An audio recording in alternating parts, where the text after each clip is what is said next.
Buenas noches, comunidad. Me llamo Mónica y soy enfermera. Bueno, era. Ya no puedo trabajar en hospitales. No después de lo que pasó en el Hospital General de Zona 32, aquí, en la Ciudad de México.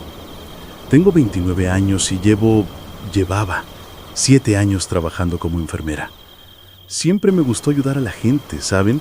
Desde chiquita quería ser enfermera. Mi mamá también lo era. Es una vocación de familia, decía ella. El pedo es que el año pasado me cambiaron de turno. Me pusieron en el nocturno, de 10 de la noche a 7 de la mañana. No me molestaba tanto. Pagaban un poco más y además yo no tenía hijos ni pareja, así que me daba igual dormir de día. Me asignaron al piso 7, oncología, pacientes con cáncer. Es duro, la verdad. Ves a gente muy joven, niños a veces, luchando contra algo que no pueden controlar. Pero como les digo, es mi vocación. Uno aprende a no involucrarse emocionalmente, a mantenerse profesional. El piso 7 es viejo, muy viejo. De esos edificios de los años 60, con pasillos largos, pisos de mosaico que ya ni se usa, ventanas altas con esos vidrios gruesos. De noche, con las luces fluorescentes parpadeando, se ve medio tétrico, pero uno se acostumbra. La primera semana todo bien. Mis compañeras eran buena onda. Había otra enfermera en mi turno, Claudia, como de 45 años. Llevaba ahí un chingo de tiempo. Y un enfermero, Raúl, como de mi edad. Pero noté algo raro desde el primer día. Claudia nunca quería ir sola al final del pasillo, donde están las habitaciones 717 a 722. Siempre le pedía a Raúl o a mí que le acompañáramos. Y cuando teníamos que llevar medicamentos o checar signos vitales de esos cuartos, ella se apuraba horrible. Entraba, hacía lo que tenía que hacer y salía rápido. Le pregunté si pasaba algo. Me dijo que no, que solo le daba cosa a ese lado del pasillo porque estaba más oscuro. Le creí. Pero en mi segunda semana me tocó cubrir sola un turno. Claudia estaba enferma y Raúl había pedido el día. Solo yo y un médico de guardia que estaba en el primer piso. El piso 7 casi vacío. Solo 4 pacientes. 2 en cuartos cerca de la estación de enfermeras y 2 al final del pasillo. Habitaciones 718 y 720. Eran como las 2 de la mañana. Había terminado de checar signos vitales de los pacientes cercanos. Me tocaba ir con los del fondo. Agarré mi carriola con medicamentos y caminé por el pasillo. Nunca había estado en ese pasillo completamente sola de noche. Y tienen razón, está más oscuro. 2 de las luces fluorescentes no servían. Y hace más frío, notoriamente más frío. Como si el aire acondicionado solo funcionara de ese lado. Entré al 718. Don Armando, un señor de 68 años. Cáncer de pulmón terminal. Dormía. Le tomé la presión sin despertarlo. Anoté todo y salí. El 720 era la señora Juárez, 72 años. Cáncer de páncreas. También dormía. Hice lo mismo. Todo normal. Iba saliendo cuando escuché algo. Un sonido como de pasos. Pasos descalzos sobre el mosaico. Ese sonido que hace la piel al contacto con el piso. Se escuchaban lejanos, pero claros. Me detuve. Los pasos también se detuvieron. ¿Hay alguien ahí?, pregunté. Me sentí tonta. Obviamente, si había alguien me hubieran contestado. Silencio. Seguí caminando. Los pasos regresaron. Detrás de mí. No muy cerca, pero ahí estaban. Constantes. Sincrónicos con los míos. Me detuve de nuevo. Los pasos se detuvieron. Un segundo después. Como un eco. Volté. El pasillo vacío. Las luces parpadeando.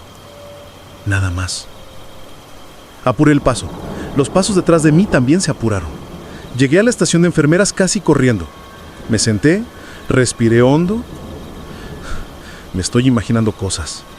Pensé, es el cansancio, la falta de sueño. Pasó media hora. Me calmé. Revisé el monitor de signos vitales. Todo normal en todos los cuartos. Entonces, La luz de llamado del 720 se encendió. La señora Juárez me estaba llamando. Mierda. Tenía que volver al fondo del pasillo. Agarré mi linterna, aunque no la necesitara, y caminé, esta vez más rápido. Los pasos regresaron de inmediato, pero ahora eran dos pares de pasos descalzos, uno detrás de mí, otro a mi lado, caminando junto a mí, pero no podía ver a nadie. Entré al 720. La señora Juárez estaba despierta, mirando hacia la puerta. Enfermera, qué bueno que vino. Necesito ir al baño. La ayudé. Cuando regresábamos a la cama, ella me agarró la mano fuerte, me miró con esos ojos cansados de persona mayor. Mijita, ¿usted también los ve? ¿Ver qué, señora? A los que caminan por el pasillo, a los que entran a los cuartos. Se me erizó toda la piel. ¿De qué habla, señora Juárez? De los niños, mijita. Los niños descalzos.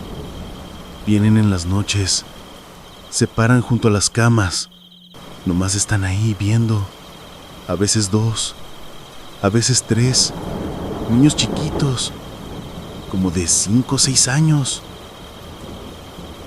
Le dije que no se preocupara, que descansara, que tal vez eran los medicamentos, pero ella negó con la cabeza. No, mijita, los veo clarito y no me dan miedo. Pobrecitos, se ven tan tristes, tan perdidos. Salí del cuarto con las piernas temblorosas y ahí estaban los pasos, pero ahora eran más. 3, 4, 5 pares de pasos, como si una manada de niños caminara invisible por el pasillo. Corrí hasta la estación de enfermeras. Los pasos me siguieron hasta ahí. Luego se detuvieron justo en el límite entre la luz de la estación y la oscuridad del pasillo. Me quedé ahí sentada, temblando, esperando que amaneciera. Pero a las 4 de la mañana pasó algo peor. Don Armando del 718 hizo paro cardiorrespiratorio. La alarma sonó. Tuve que correr a ese pasillo, sola. Cuando entré al cuarto, don Armando estaba en la cama sin vida. Traté de reanimarlo, llamé código azul, empecé con presiones, pero sabía que era tarde. Y entonces los vi, reflejados en la ventana del cuarto. 3 niños, parados junto a la cama, mirándome, o mirando a don Armando, no sé. No podía ser reflejo de nada, porque no había nada que reflejar. Y se veían raros, borrosos, como si los viera a través de agua, vestidos con batas de hospital, esas batas viejas, de las que ya no se usan, descalzos, con el pelo largo. 2 niños y una niña. Me quedé paralizada. Las compresiones se detuvieron. Solo veía a esos 3 niños en el reflejo. Y entonces uno de ellos, el más alto, volteó a verme, directo a mí, y abrió la boca, pero no salió sonido, solo ese movimiento de labios. ¡Ayúdanos! El médico llegó corriendo. Siguió la reanimación. Pero don Armando ya estaba muerto. Lo declaramos a las 4:23 a.m. Cuando salimos del cuarto, le pregunté al doctor si había visto algo raro. Me dijo que no. ¿Por qué? Le dije que nada, que el cansancio. El resto de la noche me la pasé en la estación. No volví a ese pasillo. Dejé que las alarmas sonaran. No me importó. Cuando Claudia llegó a las 7 a.m. para el cambio de turno, me vio la cara y supoló. Me llevó a la cafetería, me compró un café y me contó. El piso 7, específicamente el ala donde están las habitaciones 717 a 722, antes era el área de pediatría oncológica. En los años 80, antes de que renovaran el hospital. Murieron muchos niños ahí. Muchos. Y no siempre por la enfermedad. Hubo un escándalo. Una enfermera que les daba sobredosis para aliviar su sufrimiento, decía ella. Mató a como 5 niños antes de que la descubrieran. Se suicidó antes de que la arrestaran. Se aventó del techo del hospital. Desde entonces, las enfermeras del turno nocturno ven cosas, escuchan pasos, ven sombras chiquitas, refleros en las ventanas. Y los pacientes terminales, los que están cerca de morir, los ven más claros, porque están entre mundos, dice Claudia, entre la vida y la muerte, y pueden ver a los que están atrapados. Le pregunté por qué no renunciaba. Me dijo que necesitaba el trabajo, que además los niños no hacen daño, solo están ahí, esperando algo. No saben que están muertos, creo, o no quieren aceptarlo. Renuncié esa misma semana. No pude. No podía seguir trabajando ahí, sabiendo que cada vez que caminara por ese pasillo, ellos estarían ahí, invisibles, siguiéndome, pidiéndome ayuda que no puedo darles. Ahora trabajo en una clínica privada, de día, nunca turnos nocturnos, y nunca voy a trabajar en oncología de nuevo. Pero a veces cuando estoy en mi casa, en la noche, escucho pasos descalzos, pasos de niño, cerca de mi cuarto, y sé que me siguieron a casa. Sé que todavía me están buscando. Todavía quieren que los ayude, pero no sé cómo. Historia 2. La morgue del sótano. ¿Qué onda, comunidad? Mi nombre es Carlos y trabajaba como camillero en el Hospital Juárez de México. Es un hospital grande, viejo, con un chingo de historias, pero ninguna como la que me pasó hace 8 meses. Soy de Catepec, tengo 24 años. El trabajo de camillero no es glamuroso, pero paga las cuentas, ¿saben? Básicamente mueves pacientes de un lado a otro, de urgencias a quirófano, de rayos X a su habitación, ese tipo de cosas. Y a veces, cuando hay muertos, los bajas a la morgue. La morgue está en el sótano, bien abajo, primer sótano nivel 1. Hay que bajar por un elevador de servicio, que es viejo y lento. Luego caminas por un pasillo largo con tubos por el techo y paredes de concreto sin pintar.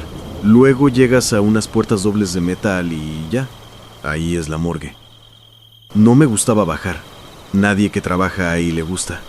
Pero es parte del trabajo. Uno se acostumbra. O eso pensaba. El pedo empezó un viernes de julio. Hacía un calor horrible afuera, pero en el hospital siempre está frío. Eran como las 11 de la noche. Mi turno acababa a las 12. Solo faltaba 1 hora. Me hablan por radio. Carlos, hay un occiso en urgencias. Bájalo a la morgue. Occiso es como le decimos a los muertos. Menos personal, ¿no? Hace el trabajo más fácil. Voy a urgencias. Era un señor mayor, como de 70. Infarto. No pudieron hacer nada. Ya estaba en la bolsa negra. Yo solo lo pongo en la camilla y lo bajo. Meto la camilla al elevador. Las puertas se cierran, empieza a bajar.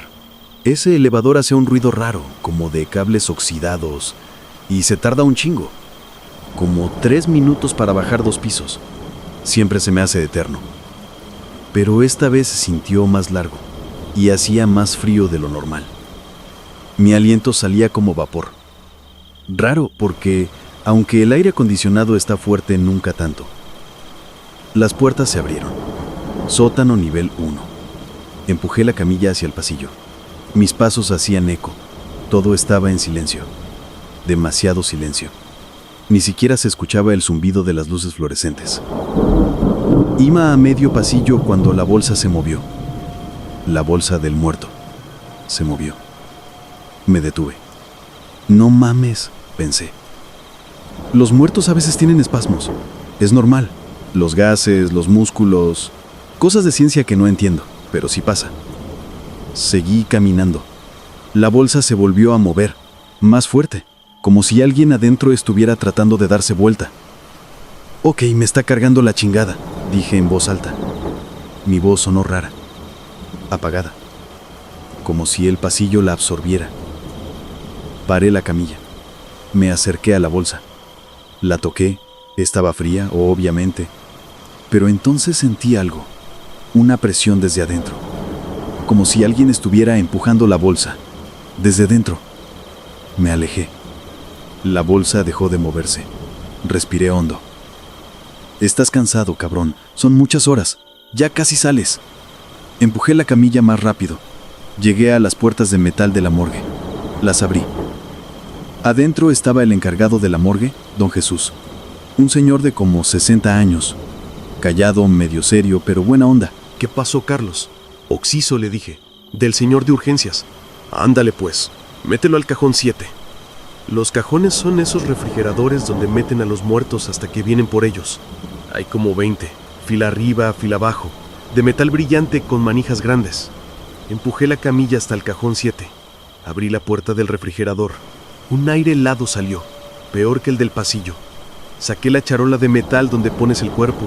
Iba a levantar la bolsa cuando don Jesús me gritó: ¡Carlos, espérate! Volteé. Él estaba viendo hacia los cajones con cara de confundido. ¿Cuántos oxisos trajiste, Carlos? Uno, le dije. ¿Por qué? Porque están abiertos 3 cajones y yo no abrí ninguno. Volteé a ver. Tenía razón. 3 cajones estaban entreabiertos. El 3, el 9 y el 15. Solo como 5 centímetros. Lo suficiente para ver que estaba oscuro adentro. Yo tampoco los abrí, le dije. ¿No será que no se cerraron bien? Don Jesús negó. Esos cajones son nuevos. Se cierran con seguro automático. No se pueden abrir solos. Se acercó al cajón 3. Lo abrió completamente. Sacó la charola. Vacía. Abrió el 9. Vacía. Abrió el 15. Vacía. Qué raro, dijo. Pero ni modo. Debe ser falla del seguro. Lo cerró bien. Me ayudó a meter al señor al cajón 7. Cerró. Todo bien. Firmé el papel de que había entregado el oxiso y me salí. Pero cuando iba por el pasillo de regreso al elevador, lo escuché. El sonido de metal abriéndose, como de cerrojo que se destrababa. 1 vez, 2 veces, 3 veces. Los cajones se estaban abriendo de nuevo. Corrí, no me importó. Corrí hasta el elevador, apreté el botón como loco. Las puertas tardaron una eternidad en abrirse. Entré, apreté el botón del primer piso. Las puertas empezaron a cerrarse. Y antes de que se cerraran completamente, lo vi. Alguien salió de la morgue, alguien en bata de hospital, caminando raro, arrastrando los pies, directo hacia el elevador, hacia mí. Las puertas se cerraron justo cuando esa cosa llegaba. Escuché cómo golpeaba el metal, golpes fuertes, desesperados. El elevador subió. Yo estaba pegado a la pared del fondo, temblando. Tardó los 3 minutos más largos de mi vida. Cuando llegué arriba, salí corriendo. Fui directo con mi supervisor. Le dije que me sentía mal, que necesitaba irme. Me dejó ir. No regresé en 1 semana. Dije que tenía gripa, pero al fin tuve que volver. Necesitaba el trabajo. Hablé con don Jesús. Le conté lo que vi. Esperaba que se burlara, pero no lo hizo. Solo asintió. Los cajones se abren solos, me dijo. Todas las noches. Siempre los mismos 3. El 3, el 9 y el 15. Y a veces si estás ahí tarde, los ves. Los que salen de los cajones, los que caminan por el pasillo. ¿Quiénes son? Le pregunté. No sé, me dijo. Pero esos 3 cajones han estado ahí desde que se construyó esta ala del hospital. En los años 50, antes de que pusieran los cajones nuevos y antes de que fuera morgue oficial. Este cuarto era otra cosa. Una bodega, creo, o un cuarto de aislamiento. Investigué. Demasiado curioso, demasiado pendejo. Fui a los archivos del hospital, pedí los planos viejos y encontré algo. Ese cuarto, la morgue oficial, era un cuarto de aislamiento para pacientes con enfermedades contagiosas, en los años 40 y 50, antes de que tuvieran buenos tratamientos. Metían ahí a los enfermos graves y los dejaban morir, solos. sin familia, sin nada. Y 3 pacientes en específico nunca fueron reclamados. Nunca vinieron por sus cuerpos. Los enterraron en fosas comunes, pero sus nombres quedaron en los registros, en los espacios 3, 9 y 15 del cuarto de aislamiento. Ahora esos mismos espacios son los cajones 3, 9 y 15 de la morgue. Y ellos todavía están ahí, esperando que alguien venga por ellos, esperando salir. Cada noche intentan, abren sus cajones, caminan por el pasillo, buscan la salida, pero nunca llegan, porque están atrapados en ese sótano, en esas puertas de metal, en ese pasillo frío. Renuncié hace 2 meses. No podía más. Cada vez que tenía que bajar los veía. No siempre claros, a veces solo sombras, a veces reflejos en las puertas de metal. A veces escuchaba sus pasos arrastrándose detrás de mí. Y una noche, la última noche que trabajé ahí, cuando metí un occiso al cajón 12, escuché una voz débil, quebrada. Venía de los cajones cerrados. No nos dejes aquí. Por favor, sácanos. Llévanos con nuestras familias. Salí corriendo. Dejé la camilla ahí. Dejé todo. Subí al elevador y no volví. Ahora trabajo en una construcción. Menos paga, más cansado. Pero no me importa, porque no tengo que bajar a ningún sótano. No tengo que ver a los que quedaron atrapados ahí abajo. Pero a veces, cuando paso junto a hospitales viejos, siento el frío de ese pasillo. Escucho el sonido de cajones abriéndose y sé que todavía están ahí, esperando. Siempre esperando. Historia 3. La sala de espera que nunca cierra. Hola comunidad, soy Andrea. Tengo 31 años y trabajo como recepcionista en urgencias del Hospital Civil de Guadalajara. O trabajaba. Ya no sé si voy a poder volver. Mi trabajo es simple. Recibo a los pacientes cuando llegan. Tomo sus datos, les asigno prioridad según qué tan grave estén. Paso la información a las enfermeras y ya. No es difícil, pero sí es estresante. Urgencias siempre está lleno. Accidentes, balaceras, gente enferma. Ves de todo. Trabajo el turno de 4 de la tarde a 12 de la noche. El horario perfecto para mí, porque tengo clases en la mañana. Estudio psicología. O estudiaba.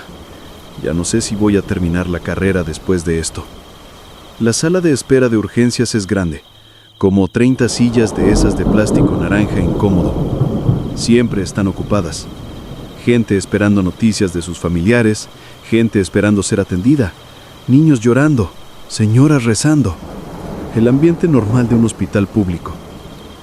Pero hay una sección de la sala que siempre está vacía. Son como 6 sillas en la esquina del fondo, junto a una ventana que da al estacionamiento. Nadie se sienta ahí. Aunque la sala esté llenísima, esas sillas quedan vacías. Al principio pensé que era porque estaba más oscuro ahí. La luz del techo no llega bien a esa esquina. O porque está lejos de mi escritorio y la gente quiere estar cerca por si las llaman. Pero luego empecé a notar que la gente activamente evitaba esa área. Si alguien sin querer se sentaba ahí, se levantaba a los pocos minutos. Decían que les daba frío, que se sentían incómodos. Un día le pregunté a Lupita, una enfermera que lleva como 20 años trabajando ahí. Le dije, oye, ¿por qué nadie se sienta en esas sillas del fondo? Ella me miró como si hubiera dicho una pendejada. Porque ahí se sientan ellos, me dijo. No quieres molestarlos. ¿Quiénes?, le pregunté. Los que esperan pero ya no tienen cuerpo. Los que murieron antes de que pudieran atenderlos.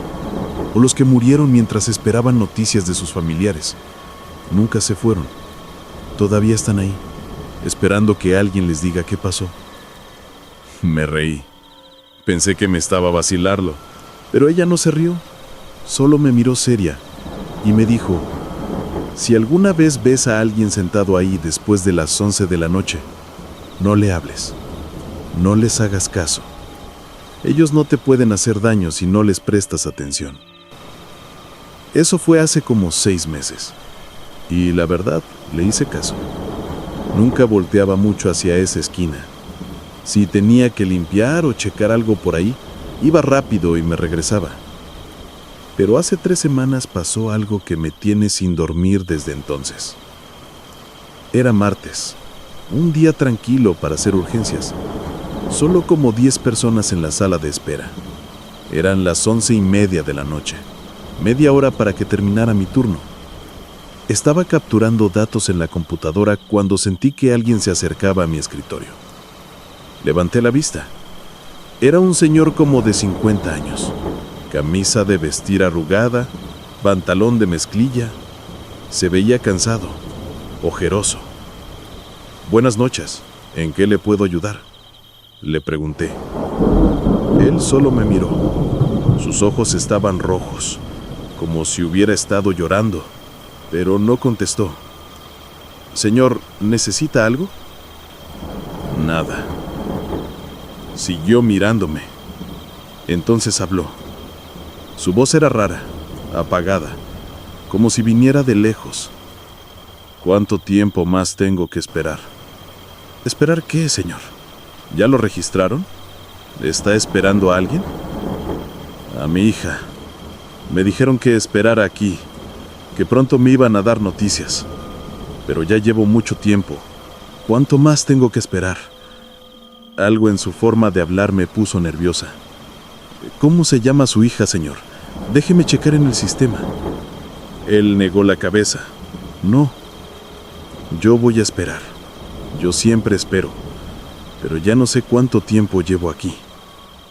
Y se dio la vuelta. Caminó hacia la sala de espera, directamente hacia las sillas del fondo, las sillas que nadie usa. Se sentó en la última silla de la esquina, la que está más cerca de la ventana. Lo vi sentarse y me quedé ahí, con la mano sobre el mouse, sin saber qué hacer. Algo estaba muy mal. Volteé a ver a Lupita, que estaba en la estación de enfermeras. «Lupi, ese señor que acaba de llegar, ¿lo conoces? ¿Es familiar de alguien?». Ella levantó la vista. «¿Cuál señor?». «El que está sentado allí en el fondo, el de la camisa arrugada». Lupita volteó hacia la sala de espera. Se quedó viendo un rato largo. Luego me miró a mí, muy seria. «Andrea, ahí no hay nadie». «Sí hay», le dije, «el señor que acaba de pasar. Está sentado en la última silla». Ella se levantó, caminó hacia la sala de espera, se acercó a las sillas del fondo. Pasó la mano sobre la silla donde yo claramente veía al señor sentado. Su mano pasó a través de él. «Andrea, ven acá», me llamó. Fui, con las piernas temblando. El señor seguía ahí, viéndome, pero Lupita actuaba como si no hubiera nadie. «¿Qué ves?», me preguntó. «Al señor», le dije. «Está ahí, sentado». Lupita se puso pálida. «Mierda», dijo. «Mírame a mí, mírame a los ojos». «¿Desde cuándo lo puedes ver?». «Desde que llegó hace unos minutos». «¿Por qué?». «Porque significa que te marcó. A veces eligen a alguien que puede verlos, y una vez que te ven, no te sueltan». El señor se levantó. Empezó a caminar hacia nosotras, lento, arrastrando los pies. Lupita me jaló. «Vámonos, ahorita, no lo veas». Pero yo no podía dejar de verlo. Él se acercaba, y mientras se acercaba, su apariencia cambiaba. Su camisa no estaba solo arrugada, estaba manchada de sangre vieja, seca. Y su cara empezaba a verse diferente, más pálida, más hundida. «¿Cuánto tiempo más?», repitió, su voz ahora más fuerte, más desesperada. «¿Cuánto tiempo más tengo que esperar?». Lupita me metió a la estación de enfermeras. Cerró la puerta, o trató, pero la puerta no se cerraba, como si algo la bloqueara. El señor estaba ahí, del otro lado, empujando, tratando de entrar. «Mi hija, quiero ver a mi hija. Dijeron que me avisarían.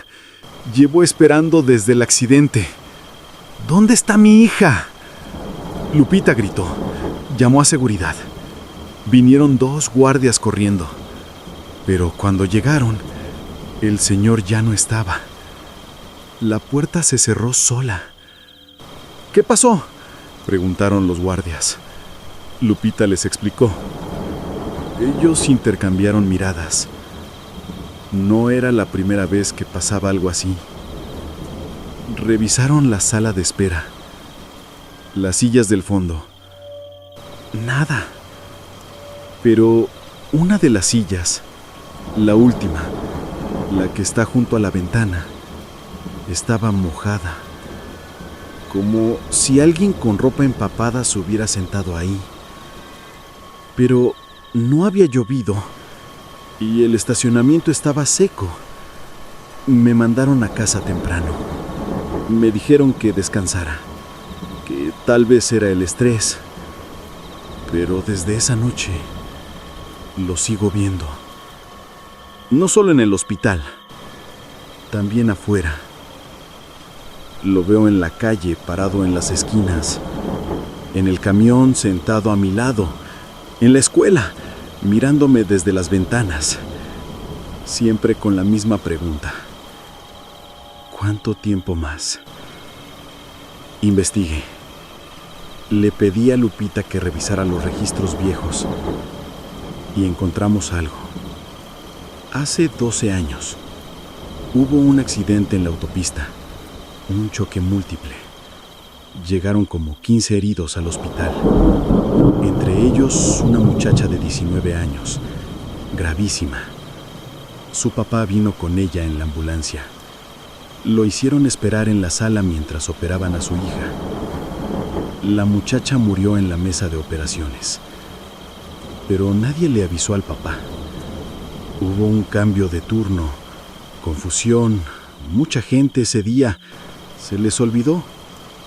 El señor estuvo esperando en la sala de espera toda la noche, toda la mañana siguiente, hasta que fue él mismo a preguntar, 12 horas después. Y fue cuando le dijeron que su hija había muerto, que llevaba muerta desde las 2 de la mañana. El señor enloqueció. Gritó, lloró, maldijo al hospital. Dijo que nunca lo iban a perdonar, que él iba a esperar ahí hasta que le regresaran a su hija, que no se iba a mover de esa sala hasta que ella saliera. 3 días después lo encontraron en su casa. Se había suicidado, sobredosis de pastillas.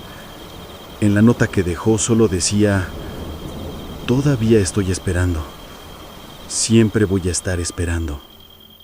Y tiene razón. Todavía está esperando. En esas sillas del fondo, esperando que alguien le diga que su hija está bien. Esperando noticias que nunca van a llegar. Y ahora me eligió a mí. No sé por qué. Tal vez porque fui amable con él. Tal vez porque realmente lo vi cuando otros no pueden. Pero no me deja en paz. Cada noche está más cerca. Cada noche su voz es más fuerte, más desesperada. Ayer apareció en mi casa, a las 3 de la mañana, parado junto a mi cama, mirándome.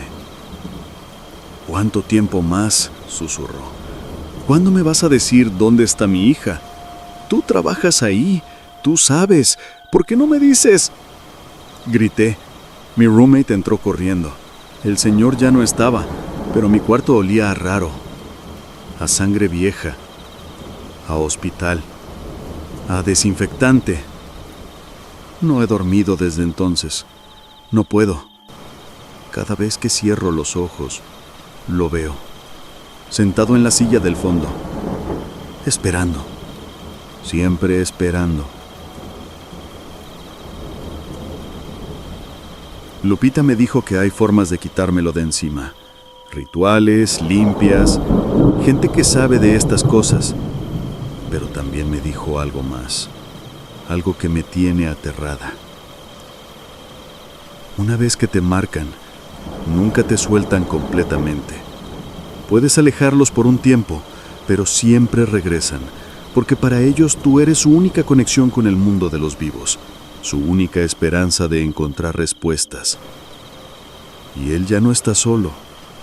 Ahora cuando lo veo hay otros con él, otros que también esperan en esas sillas.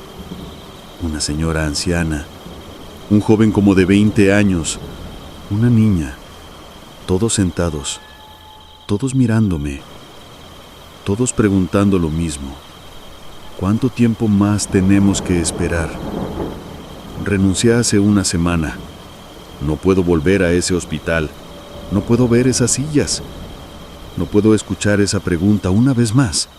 Pero no importa, porque donde sea que vaya, allí están. En las esquinas, en los reflejos, en las sombras. Y cada día son más personas que murieron esperando noticias, esperando respuestas, esperando que alguien, cualquiera, les diga que todo va a estar bien. Anoche conté, hay 17 ahora. 17 personas siguiéndome, esperando. Todos sentados en sillas invisibles, todos mirándome. Y sé que van a seguir aumentando, porque una vez que abrí esa puerta, una vez que los vi realmente, no hay forma de cerrarla. Ahora soy como la sala de espera, un lugar donde los que no pueden irse vienen a esperar algo que nunca va a llegar. Si alguien en Guadalajara lee esto, por favor, tengan cuidado con la sala de espera del Hospital Civil. No se sienten en las sillas del fondo. No importa qué tan lleno esté. No importa qué tan cansados estén. Porque si se sientan ahí, ellos van a pensar que ustedes también están esperando. Y una vez que empiezan a esperar en ese lugar, nunca paran.